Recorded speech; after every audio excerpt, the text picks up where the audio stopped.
Hello, so my name's Cheryl, and I'm going to talk about the importance of staying physically active when you have a chronic illness. So, chronic illness and physical activity, possibly the last thing that's on your mind when you are having issues with probably constant pain and fatigue. But it is vital that we are continuing as much as possible with some sort of physical activity, whether that's walking, whether that's yoga, whether that's going to the gym, but being careful when we go to the gym, whatever that is, we need to be making sure that we continually stay active. And I know how difficult this is. And I know how difficult it can be kind of in a two-pronged way. I'll explain as I continue. But yeah, being physical when you have a chronic illness is vital, and it's vital for so many different things. It's vital for us physically, but it's also vital for us mentally as well. It's helping so much with what we're having to go through on an emotional basis. And so, even though you're possibly thinking, okay, I will do this exercise, or I'll do my physical therapy or my physio, I'll do it just because I need to control the pain.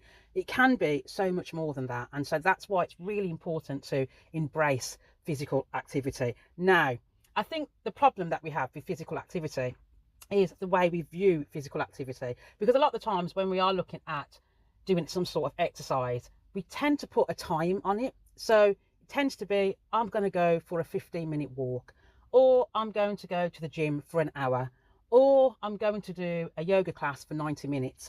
And when you have a chronic illness, it is the wrong thing to be doing. And I'm saying this as somebody who for many years has practiced yoga. I've taught yoga, had a yoga studio, I've taught classes to people, I've taught classes as groups, I've taught classes on a one-to-one basis.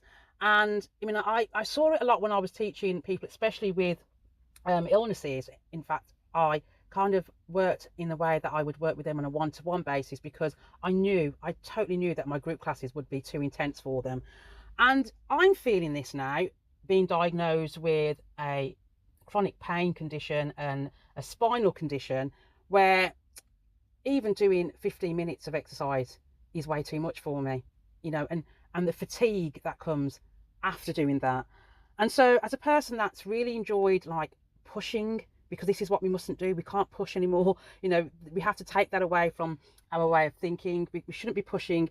But from a person, for me, that's being about pushing the body, being about the no pain, no gain, because that was part of my vocabulary for quite a long time, especially in my 20s. I mean, I'm in my 40s now, nearly 50, but now, approaching 50, and now with this pain condition and spinal stenosis, I have to now just accept that those days where I was pushing my body when it came to exercise, those days have gone. Those days have gone. And so it's a huge lesson for me. And I think this needs to be a lesson definitely for chronic illness sufferers, that we do not want to be pushing the body. And we need to look at exercise as in short sessions. So that might be 5 minutes. For me, I find little 5 minutes works really well for me. So if I'm doing 5 minutes and I'm doing it 3 to 4 times a day, I get so much more benefit from doing that than if I were to do 20 minutes in one go. And so instead of pushing yourself to do, an hour of exercise, why don't you just try 10 minutes?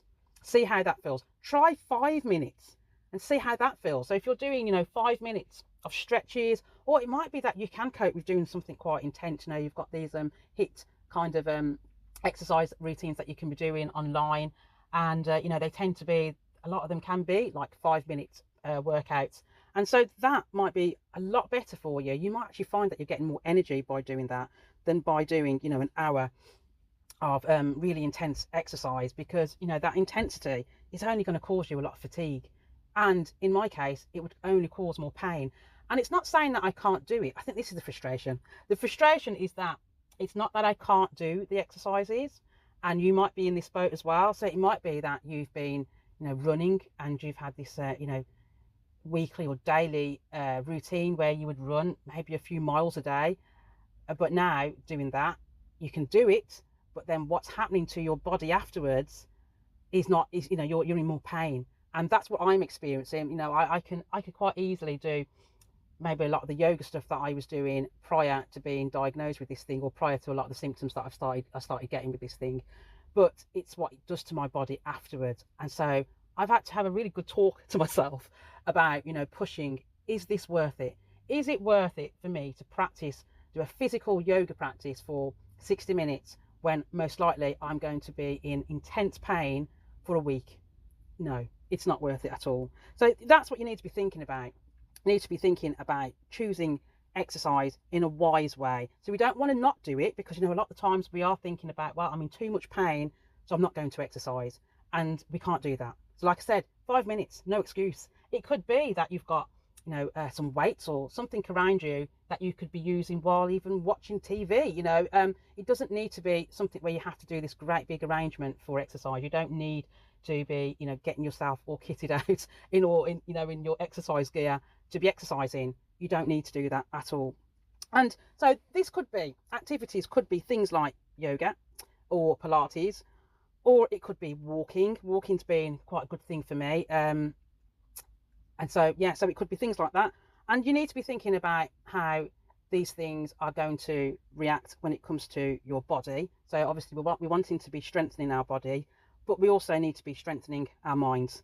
And so if you could go out for a 5-minute walk, make that a 5-minute mindful walk, then you have to look at what that's doing for you afterwards. So you might find that after that walk, you just become a lot more energized. You've got more energy than when prior to doing the walk. So you probably didn't want to do it, but just 5 minutes of it has made you feel really, really great. You're not feeling as fatigued. So it can be simple things. So don't think that you have to be joining a gym, and this has to look like you have to be going to the gym 5 days a week, having to do an hour each time. No, it doesn't matter. 5 minutes, 10 minutes, that's absolutely fine. It's not about the time.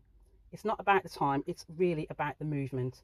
So if you can be doing more movement, that would be great. And you might find then over time that it's having a reaction to your pain. You might find that over time it's having a reaction to how you are dealing with your illness emotionally and mentally, because that's a big part of what we have to face.